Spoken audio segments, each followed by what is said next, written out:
मेरी सोच बहुत अच्छी हो, मेरे बोल बड़े सुखदायी हो, मेरा व्यवहार बहुत सुखद सुंदर हो, कर्म मेरे ट्रांसपेरेंट हो, तो ऊपर वाले से लेके नीचे वालों तक की दुआएं मिलेगी। बस इन 4 चीजों पे मैं काम करूँ, सुबह से शाम तक बिन मांगे मिलेंगी, बहुत मिलेंगी, जो हमें अंदर से शक्तिशाली बनाएंगी, अंदर से हमें धनवान बनाएंगी, अंदर से हमारे इनर ब्यूटी को निखार देंगी। ये इतनी अच्छी चीज है। हम जब उठते हैं, ब्लेसिंग लेते हैं भगवान की, अपने लिए, अपने सर पर, अपने परिवार पर हाथ रखवाते हैं, है ना, उनको ब्लेसिंग देते हैं, तो साथ में पूरे विश्व के लिए भी दुआएं कीजिए। नियम बना लीजिए, सारे विश्व की आत्माओं का कल्याण हो, सबका भला हो, सब सुखी रहे, स्वस्थ रहे, सभी के चित्त शांत हो, सभी सद्मार्ग पर चले, भगवान की कृपा दृष्टि सब पर बनी रहे। स्पिरिचुअलिटी क्या कहती है कि आप जो भी दोगे वो बढ़ेगा, जो भी दोगे वो क्या होगा, बढ़ेगा। आपने दुआएं दी तो क्या हो गई, वो मेरे अंदर बढ़ोतरी हो गई उनकी। आप दूसरों को प्रेम दीजिए, प्रेम बढ़ जाएगा, सुख दीजिए, सुख बढ़ जाएगा, खुशी दीजिए, खुशी बढ़ जाएगी। जो कहते हैं ना जी हमारे जीवन में सुख ही नहीं है, हमने उनसे बोला कि आप 15 दिन 15 लोगों को सुख दीजिए, मन से दो, वचन से दो, कर्म से दो, व्यवहार से दो, कैसे भी दो। आप 15 दिन 15 लोगों को जरूर सुख दीजिए, और 15वें दिन के बाद जब 16वां दिन आएगा तब आप हमसे बात करना कि आपके दरवाजे पे सुख आए कि नहीं, आपको फील होने लगेंगे कि नहीं अब मैं आनंदित हूं, अभी मैं सुखी हूं। जीवन में प्रेम नहीं है, आप बांटना शुरू कर दीजिए। नहीं है ना, हमें लगता है कि नीरस हो गया जीवन, हमें कोई प्यार ही नहीं करता, आप देना शुरू कर दीजिए। आप दीजिए सुबह से शाम तक प्यार सबको, फिर देखिए कि जीवन प्रेम से कैसे महकता है। तो इस स्पिरिचुअलिटी की यही खूबी है, हम जो भी देते हैं वो बढ़ चढ़कर हमारे पास लौट आता है। जितना देते हैं उसका कई गुना हमारे पास आ जाता है। ये आध्यात्मिकता की बहुत खूबसूरती है, यही कीमत है इसकी। तो जो भी हमें चाहिए, जो भी चाहिए, कहीं ना कहीं मैं उसको देना शुरू कर दूं। बिजनेसमैन भी क्या करता है, देखिए, पहले खर्च करता है, पीछे कमाई करता है। बिजनेसमैन क्या करता है, पहले खर्च करता है कि नहीं, या बिना खर्च करे कमाई शुरू हो जाती है। पहले वो अपनी जेब से इन्वेस्ट करता है, 1 खर्च करके 1.5 कमा लेता है। यही है ना बिजनेस। तो आध्यात्मिकता भी यही बोलती है कि तुम पहले खर्च करो, इन्वेस्ट करो, तो तुम्हारे पास बढ़ जाएगा, तुम्हारी कमाई हो जाएगी, दिनों दिन बढ़ता चला जाएगा। तो ये बहुत ही खूबसूरती आध्यात्मिकता में भरी हुई है, और हम सबको अपने जीवन में स्पिरिचुअल होना ही चाहिए। जैसा हम समय को देख रहे हैं, हालात देख रहे हैं चारों तरफ, तो थोड़ा बहुत अपने लिए हमें समय निकाल कर थोड़ा मेडिटेशन, थोड़ा स्पिरिचुअल बातों पे चिंतन। आप जब अपने डाइनिंग टेबल पे खाना खाने बैठते हैं परिवार के साथ, तो 5-10 मिनट जरूर स्पिरिचुअलिटी पे चर्चा कीजिए। तो माहौल हमारे परिवार में और बच्चों में जो संस्कार भरेंगे वो स्पिरिचुअलिटी के भर जाएंगे। तो इधर उधर की बातें ना करते हुए, फोन या टीवी ना देखते हुए, क्यों ना हम अपने डाइनिंग टेबल पे 5 से 10 मिनट ऐसे रखें जब हम अपने परिवार के साथ कुछ आध्यात्मिक बातें करें, अच्छा चिंतन करें, तो बहुत ही सुंदर सुखद हमारा परिवार का माहौल बन जाएगा। उस टाइम पर केवल 5 और 10 मिनट देने से, शाम के टाइम कुछ अच्छी बातें, कुछ आध्यात्मिक बातें। नहीं तो आजकल के जो बच्चे हैं वो बहुत ही ज्यादा, आप देख सकते हैं कि उनका क्या जीवन है, कहाँ वो जा रहे हैं, बहुत ही सोचनीय स्थिति है। तो अगर हमें कंट्रोल करना है, अपने हिसाब से संस्कार देने हैं, चलाना है, तो ये फार्मूला भी हमने कई घरों में अपनाया कि आप देखिए काम काम काम तो होते रहेंगे, पर सबसे बड़ी दौलत आपका परिवार है। तो साथ बैठकर के शाम को सभी डिनर पर कुछ अच्छी बातें करो।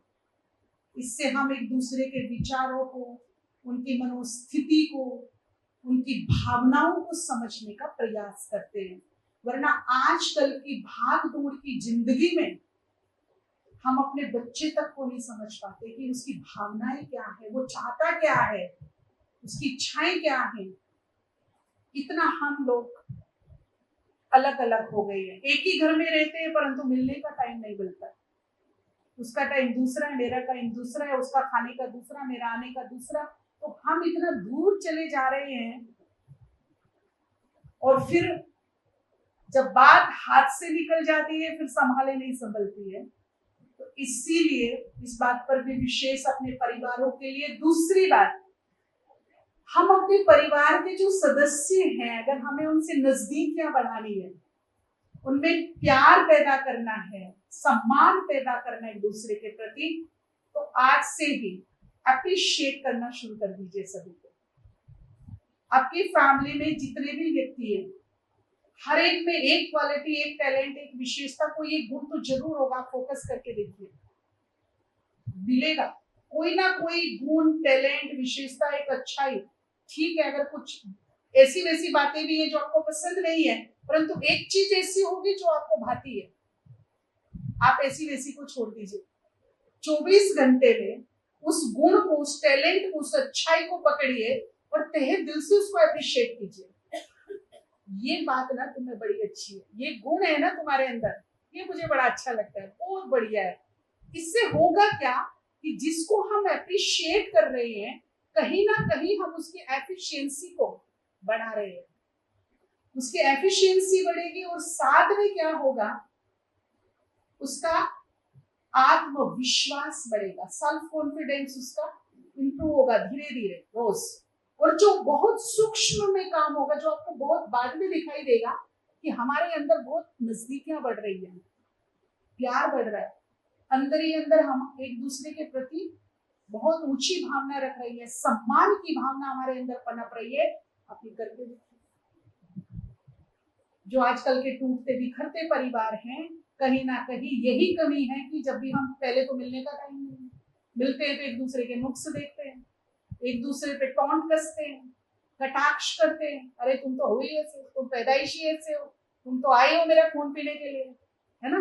इस तरह के जब हमारे शब्द होते हैं, तो कितना भी कोई प्रियजन हो, कहीं ना कहीं हमसे फिर वो धीरे धीरे अलग होना शुरू हो जाता है।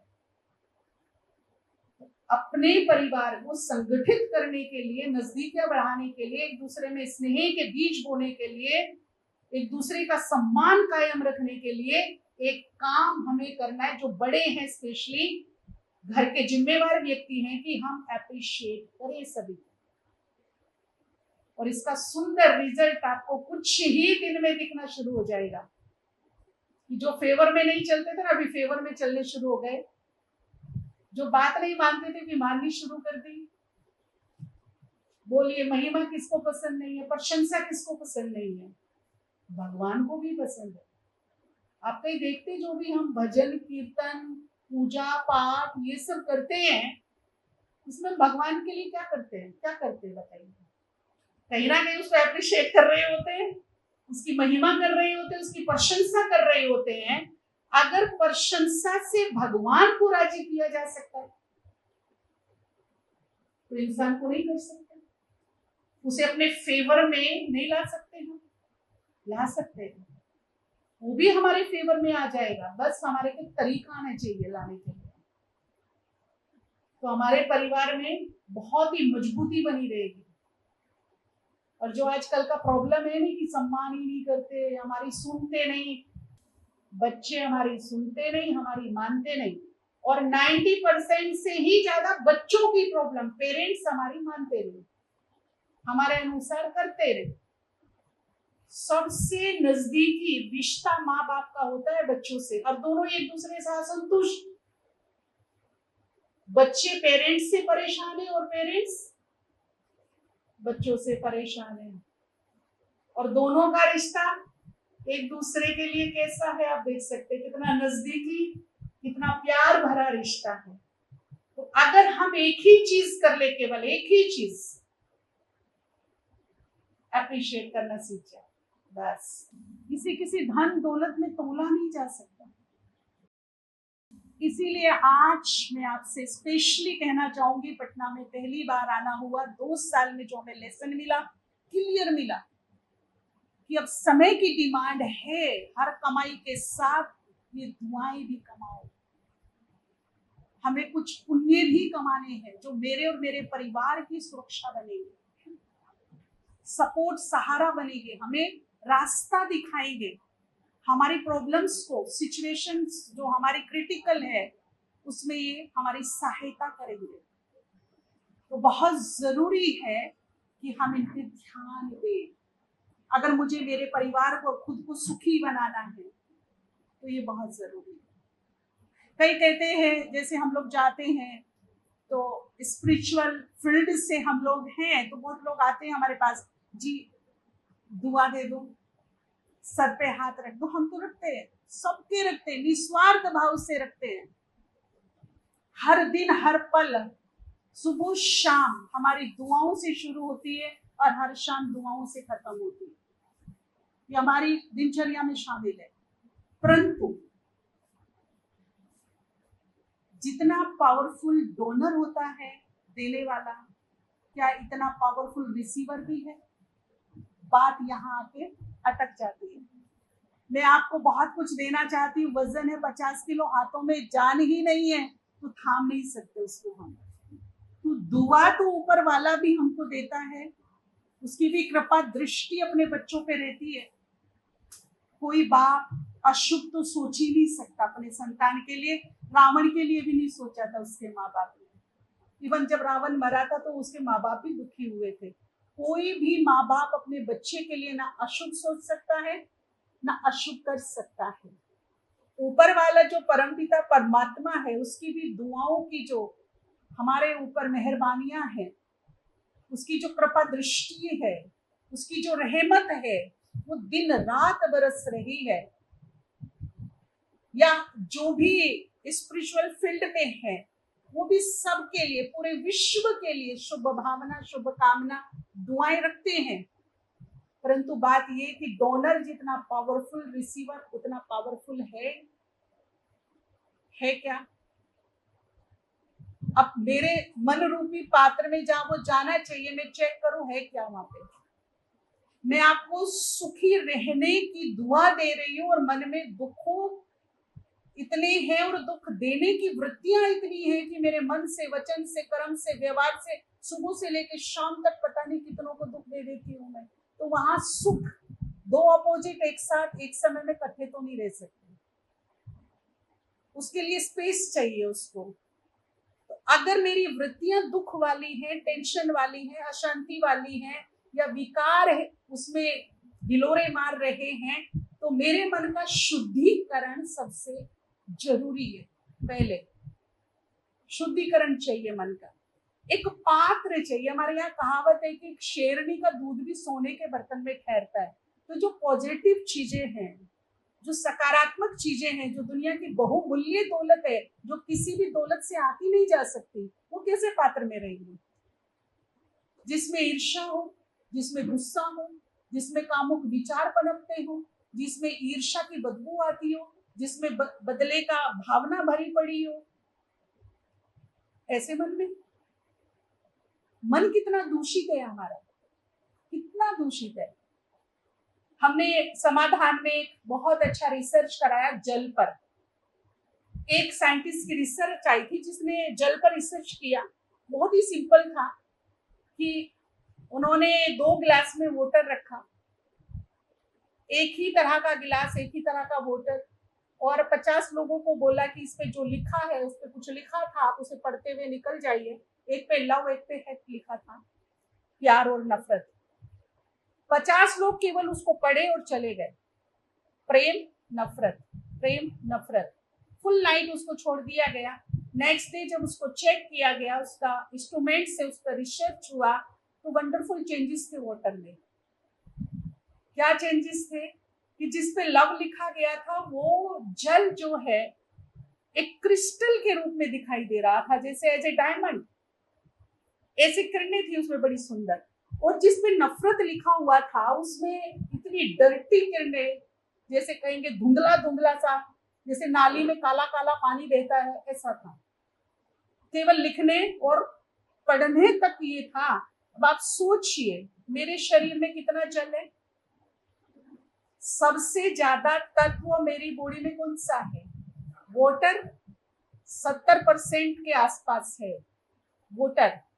और मेरे मन में 24 घंटे यदि नेगेटिविटी रहे, बदले का भाव रहे, ईर्ष्या रहे, गुस्सा रहे, नफरत रहे, तो मेरी बॉडी में जो 70% वाटर है उसका क्या हाल होगा? अगर लिखने और पढ़ने से उसका इतना चेंज हो गया, क्योंकि जल बहुत ही सेंसिटिव तत्व है, उसमें इतनी सेंसिटिव मेमोरीज हैं कि वो हमारे वाइब्रेशन को बहुत जल्दी कैच कर लेता है। और इसीलिए हमने वाटर चार्ज करके स्पिरिचुअल प्रैक्टिस से बहुत लोगों की बीमारियां ठीक कराई, मानसिक भी और फिजिकली भी। तो जो ये 70% वाटर है मेरे अंदर और मेरी सोच टोटली नेगेटिव है, नकारात्मक है, तो आप खुद सोच सकते हैं ना कि अंदर बहता हुआ जल ये कैसा है। इसीलिए आज मेडिकल साइंस कहती है कि 99% जो बीमारियां हैं वो मन से है। राइट? ठीक बात है, मन से है, क्योंकि मन में जो मेरे है वो मेरी बॉडी के अंदर काम कर रहा है, वो जल पर विशेष काम कर रहा है और वो नई नई बीमारियों को जन्म दे रहा है। तो मन का शुद्धिकरण बहुत जरूरी है। ब्रह्मा कुमारी ईश्वरीय विश्वविद्यालय में जो हम राजयोगा मेडिटेशन सिखाते हैं, उसमें सबसे पहले हमारे मन का शुद्धिकरण ही होता है। कैसे हम अपने मन को शुद्ध स्वच्छ करें, कैसे उसमें पॉजिटिव और परमात्मा की जो शक्ति है वो कैसे भरे अपने अंदर, कैसे अपने मनोबल को बढ़ाएं, हमारे सोचने का ढंग कैसा होना चाहिए, हमारा जीवन कितना संतुलित होना चाहिए, वो सारी चीजें पहले ही दिन से काम करना शुरू कर देती है। तो उसमें जो विशेष हम बताते हैं कि आप कुछ भी नहीं कीजिए, काम तो कर सकते हैं ना। एक तो हमें दुआएं और पुण्यों पे ध्यान देना है, तो काफी हद तक नेगेटिविटी से कम होगी। दूसरा क्या करना है? Forgive forget. ये किसी पे हम एहसान नहीं करेंगे।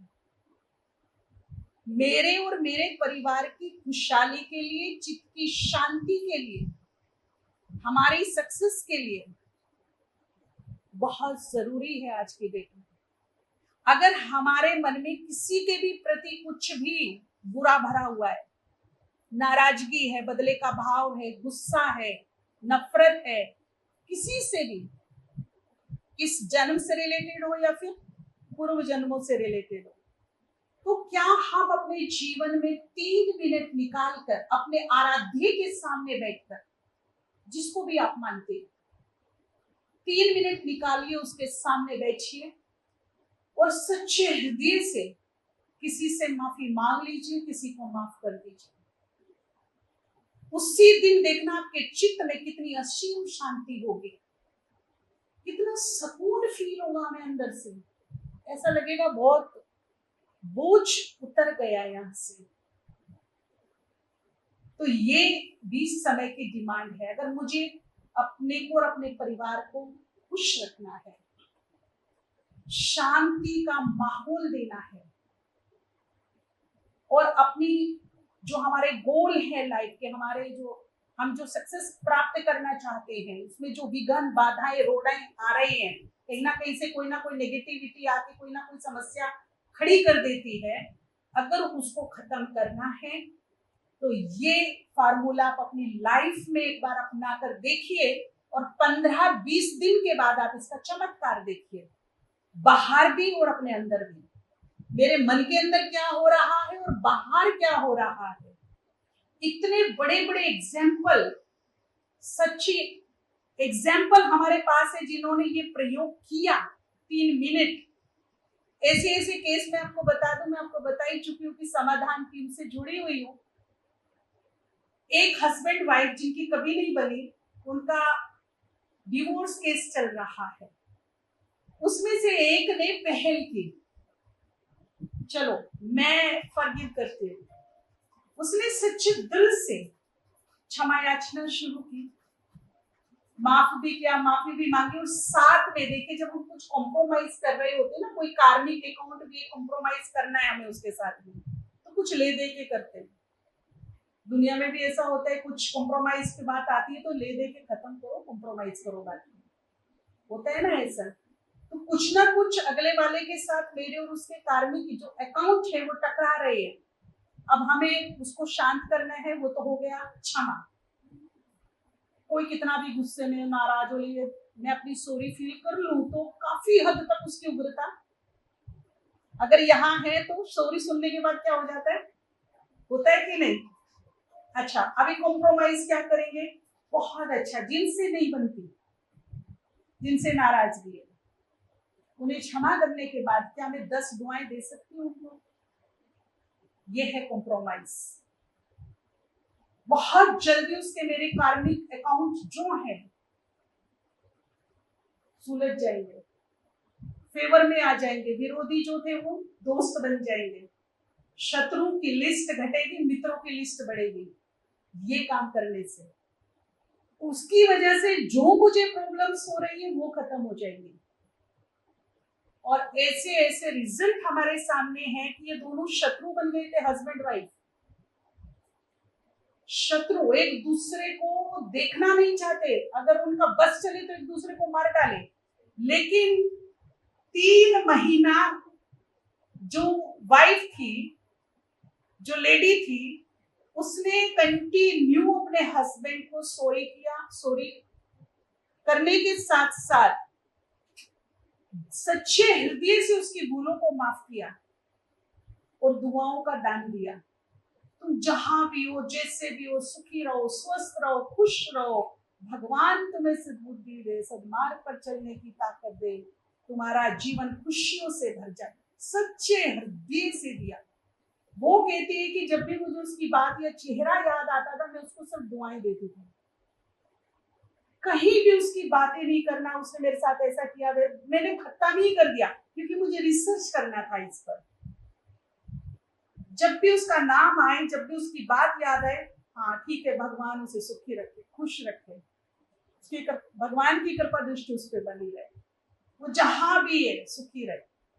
बस यही उसकी वृत्ति में था और यही उसके बोल में था। आखिर होता क्या है कि एक दिन वो आता है, पैर पकड़ता है, माफी मांगता है और कहते हैं नहीं, हम गुड फ्रेंड बन के साथ में रहेंगे, हम ये केस वापस लेते हैं। और आज मैं आपको बताऊं, 4-5 साल हो गए, वे गुड फ्रेंड की तरह ही आज हस्बैंड वाइफ रह रहे हैं। अभी कोई लड़ाई झगड़ा नहीं, बिल्कुल जीता जागता दिल्ली का हमारा एक ये कपल है, नए नए कपल, तो उनको बच्चे भी नहीं है अभी। तो इतना अच्छे रिजल्ट्स इसके आ रहे हैं, बीमारियों पर रिजल्ट्स अच्छे आ रहे हैं, संबंधों पे तो बहुत सुंदर काम कर रहा है ये। तो अगर हमें रियली शुद्धिकरण करना है अपने मन में, बदले को, नफरत को, गुस्से को और अनेक नेगेटिव विचारों को यदि खत्म करना है, सफाई करनी है, तो सबसे पहला काम करेंगे हम फॉरगिव फॉरगेट। मिर्जा गालिब ने भी बहुत सुंदर बात कही है, इस तरह से मैंने अपने जीवन को सुखी सरल बना लिया, किसी से माफी मांग ली और किसी को माफ कर दिया। परंतु ये मैं व्यक्तिगत रूप से बोल रही हूँ। अगर देश के रूल रेगुलेशन कानून काम कहीं कर रहा है तो उसमें हम इंटरफियर नहीं करेंगे, वो अपना काम करे। परंतु यदि पर्सनली कोई मेरे से पूछे तो पर्सनली हम उनको फॉरगिव कर सकते हैं कि नहीं कर सकते, और आप करके देखिए, बहुत ही सुंदर इसका रिजल्ट्स हैं।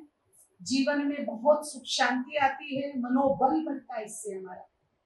क्योंकि देखिए, आप सभी ने एक स्लोगन पढ़ा होगा क्षमा के बारे में, कैसा गुण है ये, और क्षमा को धारण कौन कर सकता है, इसका एक बहुत सुंदर स्लोगन है, क्षमा किसका आभूषण है? पढ़ा है बचपन से जी? क्षमा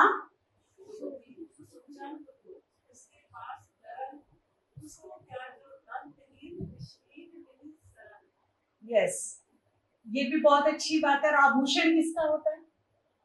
क्षमा को धारण कौन सी आत्मा कर सकती है? बचपन से स्लोगन पढ़ा ना, वीरों का, है ना? क्षमा वीरस्य आभूषण, पढ़ा है ना हमने कि क्षमा जो है वो जो आत्मा शक्तिशाली होती है, जिनका मनोबल शक्तिशाली होता है, जिनका दृष्टिकोण सकारात्मक होता है, वो हमेशा क्षमा में विश्वास रखते हैं। और जो कमजोर सोल्स होती है, वीक, वो बदला लेने की सोचती है, हमेशा सोचती है कि नहीं? अच्छा, श्री कृष्ण को कौन कौन प्यार करता है? आपको श्री कृष्ण कौन कौन है कहते हैं कि मुझे अच्छा लगता है, वो मेरा आराध्य है, मेरा इष्ट देव है, मेरा रोल मॉडल है? आप में से कौन है जो श्री कृष्ण को अच्छा मानते हैं जी? ऑलमोस्ट सभी हैं, बाकी नहीं। आपको कृष्ण अच्छे नहीं लगते हैं जी? कृष्ण का शरीर अच्छा लगता है या उसने कुछ किया वो अच्छा लगता है? क्या अच्छा लगता है? उसने जो ज्ञान दिया या उसने जो प्रैक्टिकल किया, जो उनके चरित्र दिखाते हैं, वही श्री कृष्ण से प्यार कराते हैं। राइट बात है ना? श्री कृष्ण हमारे रोल मॉडल, हमारे आराध्य, हमारे बड़े कहो या हम कहे कि हम उनके वंशज हैं, है ना? उसने शिशुपाल की कितनी गलती माफ की थी? हाँ, 99, है ना? हम उसी के वंशज हैं, वो हमारे आराध्य हैं, उनके सामने हम नतमस्तक होते हैं, वो जहां भी दिख जाते हैं ऑटोमेटिकली हाथ जोड़ते हैं। तो क्या हम अपनों की 10 भूले माफ नहीं कर सकते क्या? उन्होंने तो 99 की है, लेकिन हम अपनों की, जो हमारे अपने हैं, उनकी 10 भूले माफ नहीं कर सकते? हाँ या ना? करनी चाहिए कि नहीं? केवल मेरी विल पावर स्ट्रॉन्ग और एक दृढ़ संकल्प हो, सब कुछ हो सकता है। एक तो मेरी विल पावर थोड़ी स्ट्रॉन्ग हो और एक मेरा दृढ़ संकल्प हो, फिर मेरे लिए कुछ भी इम्पॉसिबल नहीं है। मेरे कमजोर संकल्प मेरे लिए असंभव पैदा करते हैं, लेकिन मेरा पावरफुल संकल्प सब कुछ करा सकता है। तो समय की अब डिमांड है ये, आज नहीं तो कल समय हमें इतना मजबूर कर देगा कि मुझे ये करना ही पड़ेगा, तो ही मैं चैन से जी पाऊंगी, नहीं तो नहीं। तो जो समय की वर्तमान समय में डिमांड है, जिसकी आवश्यकता है, जिसकी जरूरत है, हमें सबको व्यक्तिगत लाइफ में ये हमें करना ही चाहिए। कर सकते हैं हम, हमारे लिए कुछ भी असंभव नहीं है, कुछ भी नहीं, ठीक है ना? और लास्ट में मैं आपसे इतना कहना चाहूंगी कि हम सब कहीं ना कहीं भारत में तो हमारे जीवन में हमारे आराध्य, हमारे इष्ट देव, हमारे भगवान का स्थान होता है, होना भी चाहिए। और ये भी वर्तमान समय की डिमांड है कि हम भगवान को अपना गुड फ्रेंड बना ले। आज की डेट में अगर मुझे अपने चारों तरफ सुरक्षा चाहिए, असुरक्षा के जमाने में, समय में, जहां एक पल का, एक सेकंड का, एक घंटे का भरोसा नहीं, कब कहां क्या हो जाए कुछ कह नहीं सकते, इनसिक्योरिटी चारों तरफ है। अगर वहां मुझे कोई सिक्योर कर सकता है तो वो है ऊपर वाला। इसीलिए कुछ जीवन के पल निकाल कर, कुछ क्षण निकाल कर उससे दोस्ती करिए, गुड फ्रेंड बनाइए उसको, ऐसा दोस्त बनाइए जिससे मैं अपने दिल की हर बात शेयर कर सकूं, इस विश्वास के साथ कि मैं जो उसको सुनाती हूं वो सुनता है। इस विश्वास के साथ उसका हाथ पकड़ लीजिए और फिर जीवन में आप चमत्कार देखेंगे, आपको अलौकिक अनुभव होंगे, आपको क्लियर टच होगा कि ये ऊपर वाले का कमाल है, ये ऊपर वाले का चमत्कार है। यहां मुझे ऊपर वाले ने रियली साथ दिया, उसका साथ हमें अनुभव होने लगेगा। बस कुछ पल उसको अर्पित कीजिए आप, कुछ पल, और वो भी अपने दिल के अच्छे बुरे जो भी हालचाल है उसको शेयर कीजिए, और फिर आप देखिए कि वो दोस्ती कैसे निभाता है। बहुत अच्छे ढंग से वो दोस्ती निभाएगा। हमारे जीवन में भगवान तो है, कहीं ना कहीं किसी ना किसी कोने में हमारे घर में हमारे आराध्य का मूर्ति फोटो मिल जाएगा, परंतु वो एक कोने में है। कभी कभी हम उसे हाय हेलो कर लेते हैं, मिल लेते हैं, दुआ सलाम हो जाती है, रोज नहीं। जैसे हमारी गाड़ी में स्टेपनी होती है, बहुत बहुमूल्य पार्ट है वो। चलती गाड़ी के अगर पंचर हो जाए और स्टेपनी हो तो हमें टेंशन नहीं होता है, उतारो 10 मिनट में चेंज करो और अपनी यात्रा कंटिन्यू करो, है ना? यही है ना? ठीक इसी तरह परमात्मा तो है मेरे जीवन में, मैं मानती हूँ, मेरा बिलीव है उसमें, मेरे घर के किसी कोने में भी है वो, परंतु इमरजेंसी के लिए। जीवन में रोजमर्रा की दिनचर्या में जिस तरह वो शामिल होना चाहिए इस तरह नहीं है, एक स्टेपनी की तरह। जब इमरजेंसी आती, तीज त्योहार आती, तब खास वो मुझे याद आता है, वरना तो है ही। राइट, फैक्ट है ही। तो क्यों ना मैं उसे अपने जीवन रूपी गाड़ी का स्टीयरिंग बना लूं कि हर सुबह उससे हो, हर शाम उससे हो, और आप देखेंगे कि उसकी छत्र छाया में हम अपने आप को, अपने परिवार को कितना सेफ महसूस करते हैं। अगर उसका एक बार ये वरदानी हाथ मेरे और मेरे परिवार के ऊपर आ गया तो ये वही हाथ है जिसके बारे में गायन है कि जिसके सर पर भगवान का हाथ होता है उसका कोई बाल भी, तो कभी तो उसने हाथ रखा होगा ना। हाथ तो वो आज भी रखने को तैयार है, बशर्ते मेरा सर वहां तक पहुंचे।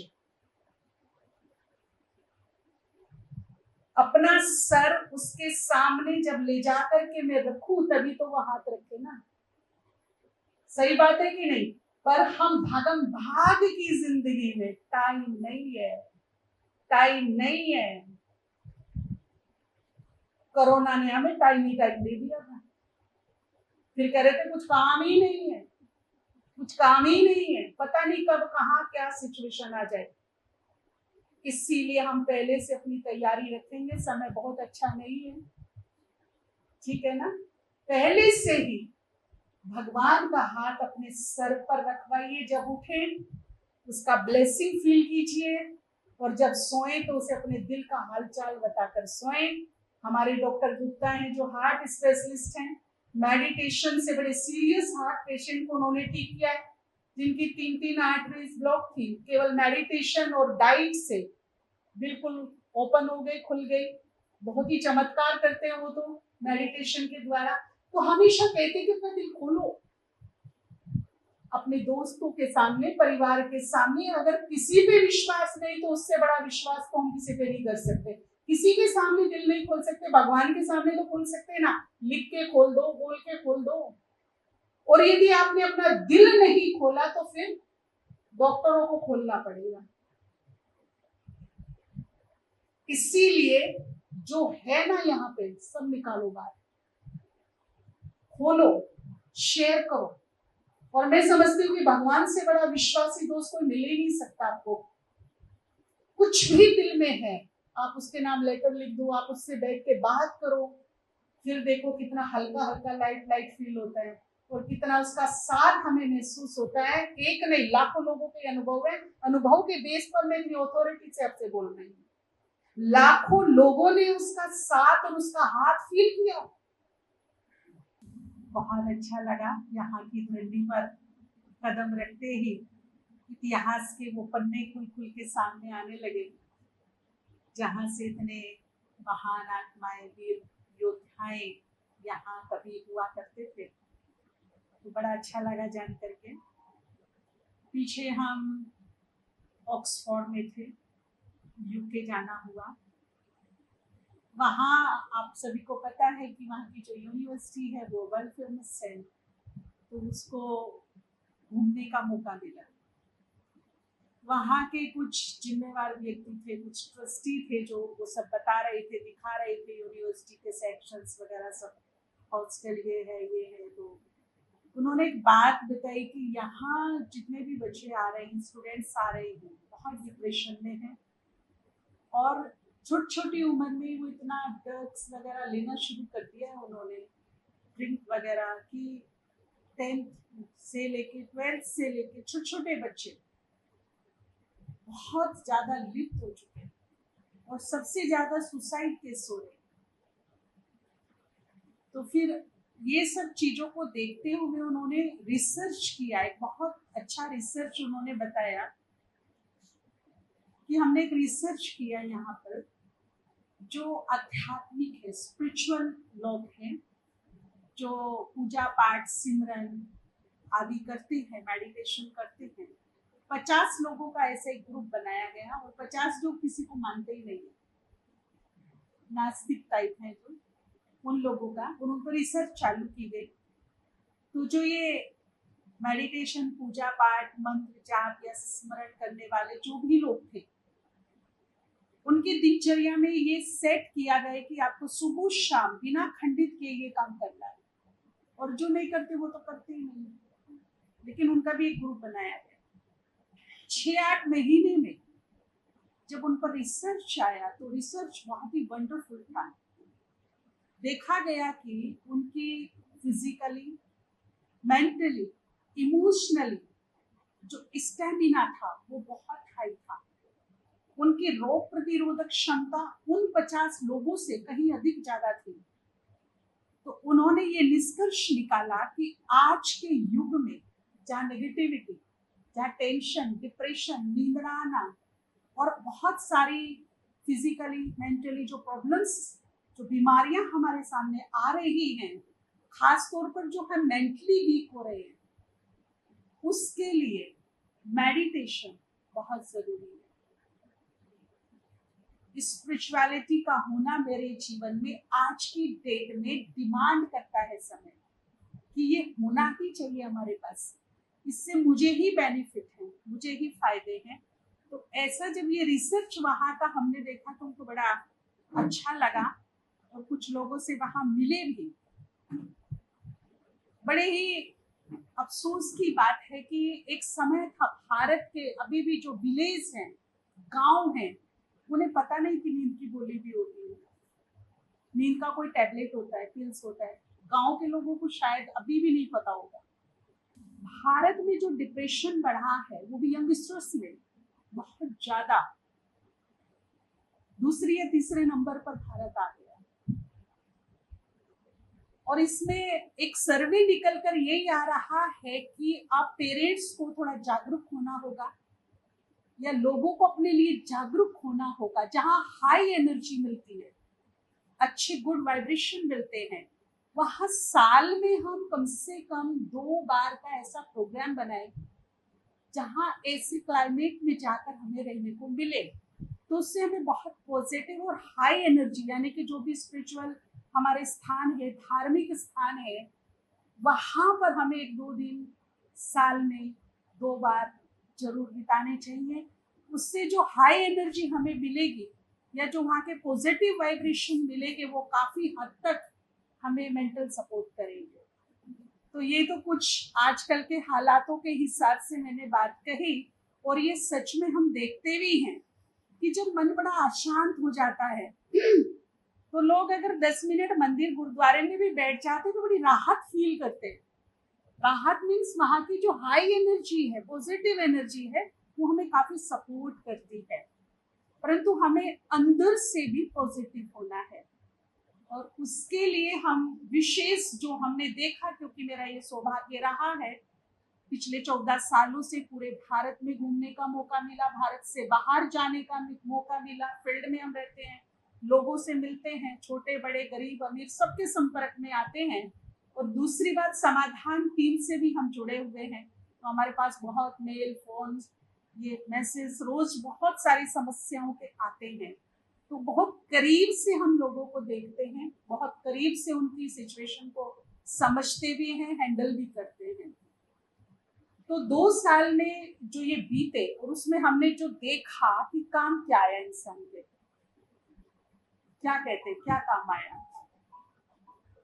अब हम थोड़ी बात कर ले। पिछले 2 साल ने हमें कुछ लेसन दिया, उसमें कि हमें जरूरत किसकी है। जो है वो तो था ही हमारे पास, पर हमें एक्स्ट्रा कुछ चाहिए जो उस समय डिमांड था और वो हमारे पास नहीं था। तो क्या लेसन दिया इसमें, आप बता सकते हैं कुछ, क्या डिमांड था उस समय जी? यस, और फैमिली, वेरी गुड। और बताएंगे आप क्या था? स्पिरिचुअलिटी, गुड जी। आप क्या बोलते हैं? जो हमें लगता था कि ये हमारे पास कम है और हमें इसे बढ़ाना चाहिए, और जो है वो तो यूज ही नहीं हो रहा है, वो काम में नहीं आ रहा है। और जो नहीं है वो हमें लग रहा था नहीं नहीं ये हमें चाहिए, इसे हमें बढ़ाना है कैसे भी करके। उस समय जब सिचुएशन बहुत बिगड़ी थी सेकंड लहर में, उस समय की मैं बात कर रही हूँ, जो हर एक व्यक्ति अंदर से सोचने के लिए मजबूर हो गया था जी। जब हमने देखे बड़े बड़े साइंटिस्ट फेल हो गए, बड़ी बड़ी गवर्नमेंट फेल हो गई, धन धरा का धरा रह गया, पूरा विश्व एक छोटे से वायरस के ऐसे चक्रव्यूह में फंसा कि समंदर, एक ही वायरस ने पूरे विश्व की ये हालत की थी। तब हमें क्या लगता था, जो आप सभी ने बताया बिल्कुल सही बताया, उस समय हमें लगता था कि हमें थोड़ा सा स्पिरिचुअल होना चाहिए, हमारी स्ट्रेंथ थोड़ी सी होनी चाहिए, अच्छी होनी चाहिए, क्योंकि उस समय इतने पैनिक हो गए थे लोग कि न्यूज देखने बंद कर दिए थे। आप सबको भी पता होगा कि बहुत लोगों ने टीवी चैनल्स पे जो न्यूज आते थे वो चलाना ही बंद कर दिया था, क्योंकि पैनिक हो रहे थे। हो रहा था कि नहीं ऐसा? न्यूज़पेपर पढ़ने बंद कर दिए, पैनिक हो रहे थे। मीन्स जो हमारा मनोबल है वो हमें दिखा कि हम कहाँ हैं, हम कितना फेस कर सकते हैं, कितनी लिमिट है हमारी फेस करने की, कितना हम सुन सकते हैं, कितना हम सहन कर सकते हैं। ये मेरा मनोबल बिल्कुल दर्पण में मेरे सामने आया कि यहाँ तक ही है, इससे ज्यादा मैं नहीं हूँ। ठीक है कि नहीं? तो मुझे हर हालत में क्या बढ़ाना पड़ेगा? अपना मनोबल बढ़ाना पड़ेगा।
था पर खुद से अनजान थे, आत्मज्ञान पाके हुए दूर देह भान से।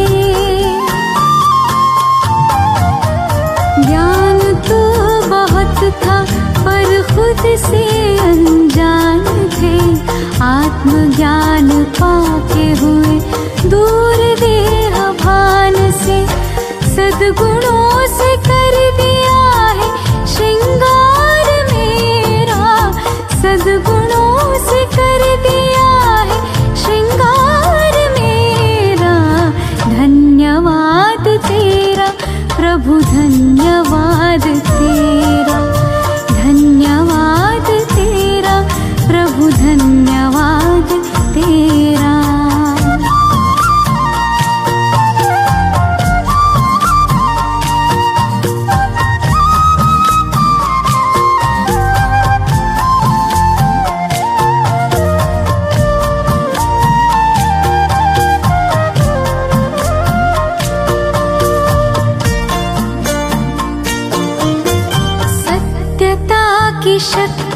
से हम तो निडर हो गए, पवित्रता का बल मिला, हम तो अमर हो गए।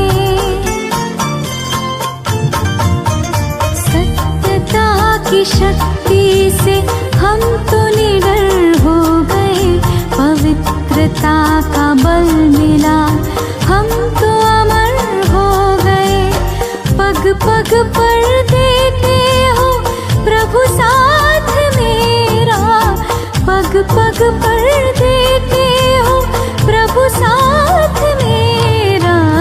धन्यवाद तेरा प्रभु, धन्यवाद तेरा, धन्यवाद तेरा प्रभु, धन्यवाद तेरा।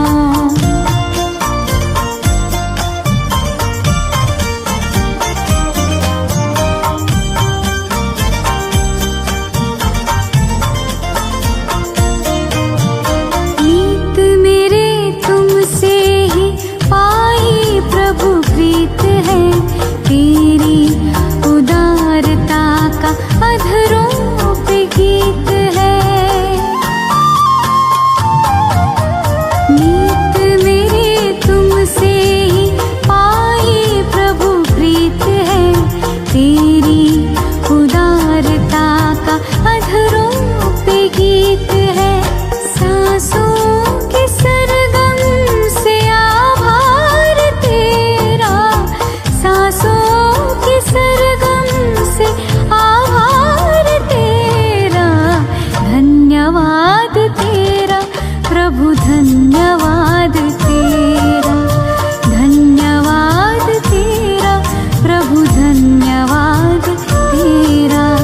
धन्यवाद धन्यवाद धन्यवाद तेरा, धन्यवाद धन्यवाद धन्यवाद तेरा। धन्यवाद धन्यवाद धन्यवाद तेरा, धन्यवाद धन्यवाद धन्यवाद तेरा।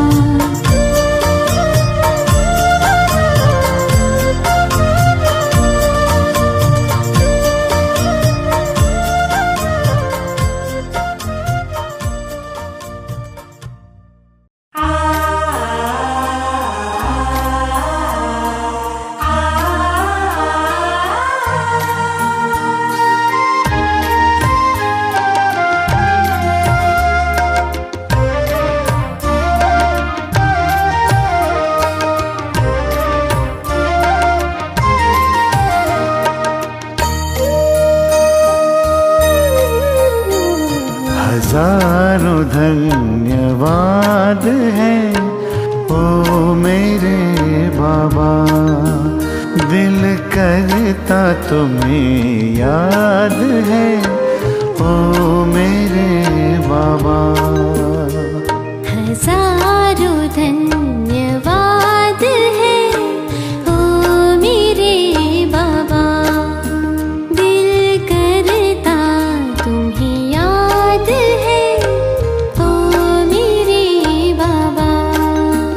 ओ प्यार लुटाने वाले, जीवन बनाने वाले, ओ प्यार लुटाने वाले, जीवन बनाने वाले, शुक्रिया बारंबार है ओ मेरे बाबा। हजारों धन्यवाद है ओ मेरे बाबा, दिल करता तुम्हें याद है ओ मेरे बाबा।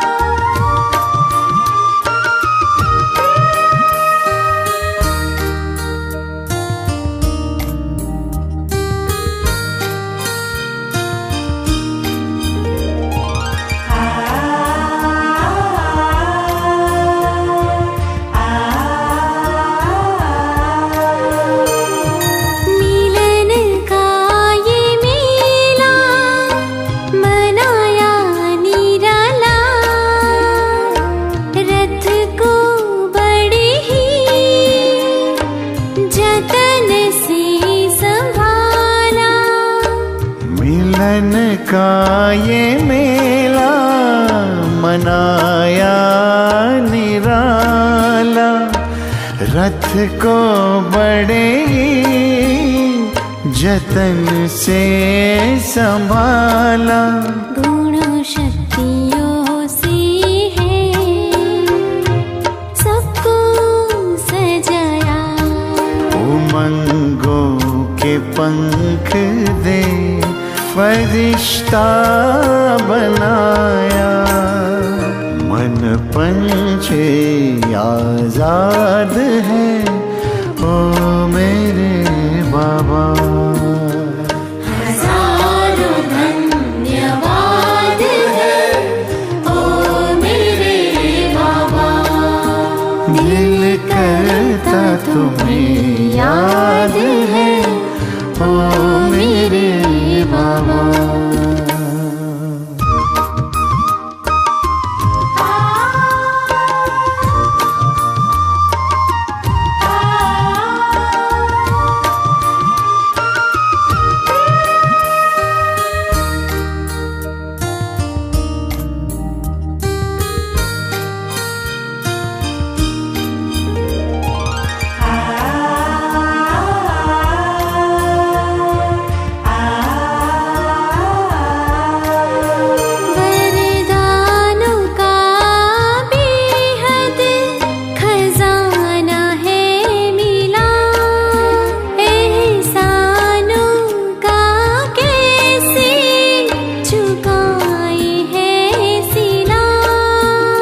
वरदानों का बेहद खजाना है मिला, एहसानों का कैसे चुकाए है सिला। ये महफिल गुलशन तुम्हीं से है खिला, कहे दिल का चलता चले सिलसिला। खुशियों का जहां आबाद है ओ मेरे बाबा। हजारों धन्यवाद है ओ मेरे बाबा। दिल करता तुम्हें याद है ओ मेरे बाबा। हजारों धन्यवाद है ओ मेरे बाबा। दिल करता तुम्हें याद है ओ मेरे बाबा। ओ प्यार लुटाने वाले, जीवन बनाने वाले, ओ प्यार लुटाने वाले, जीवन बनाने वाले। शुक्रिया बारंबार है ओ मेरे बाबा। हजारों धन्यवाद है ओ मेरे बाबा। दिल करता तुम